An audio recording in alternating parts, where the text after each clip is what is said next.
যে রুলসটা কালকে কেন্দ্রীয় সরকার ঘোষণা করেছে আদৌ এটা বৈধ কিনা আমার সন্দেহ আছে। কোনো ক্ল্যারিটি নেই, টোটাল ভাওতা। ইলেকশনের আগে যুদ্ধ যুদ্ধ খেলা 19 সালেও করেছিল।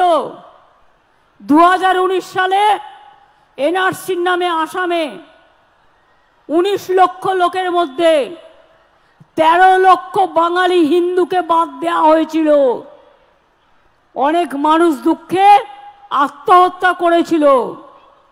আজকে যে বিজেপির নেতারা বলছেন ক্যা করে দিলাম, অধিকার দিয়ে দিলাম, এবার আমি আপনাদের কাছে কয়েকটা কোয়েশ্চেন করছি। তার মানে এখন যাদের দরখাস্ত করতে বলা হচ্ছে, তার মানে তারা যেই দরখাস্ত করবেন সঙ্গে সঙ্গে তারা নাগরিক থাকা সত্ত্বেও আপনারা বেআইনি অনুপ্রবেশকারী হয়ে যাবেন।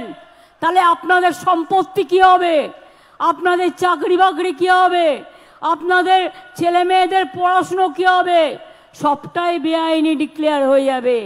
আপনাদের কোনো অধিকার থাকবে না। এটা অধিকার কারার খেলা। যখন আমরা লুডো খেলি দেখেন তো, আমরা ছক্কা মারলে গুটি খোলে। এটা হচ্ছে বিজেপির লুডো খেলার ছক্কা। রাজনীতির আগে ভাবছে আমি করলাম ছক্কা, অ্যাকচুয়াল কিন্তু ওটা হচ্ছে পুট, অর্থাৎ শূন্য। নিট রেজাল্ট হচ্ছে 0। শুধু তাই নয়, আপনারা যেই দরখাস্ত করবেন আপনাদের সব নাগরিকত্ব ক্যান্সেল করে দিয়ে, সব অধিকার ক্যান্সেল করে দিয়ে, এটা এনআরসির সাথে কানেক্টেড, মনে রাখবেন। আপনাদের ডিটেনশন ক্যাম্পে নিয়ে চলে যাওয়া হবে। এই দরখাস্ত করবার আগে বারবার ভাববেন, একবার নয় 1000 বার, আমরা মানছি না, আমরা মানব না।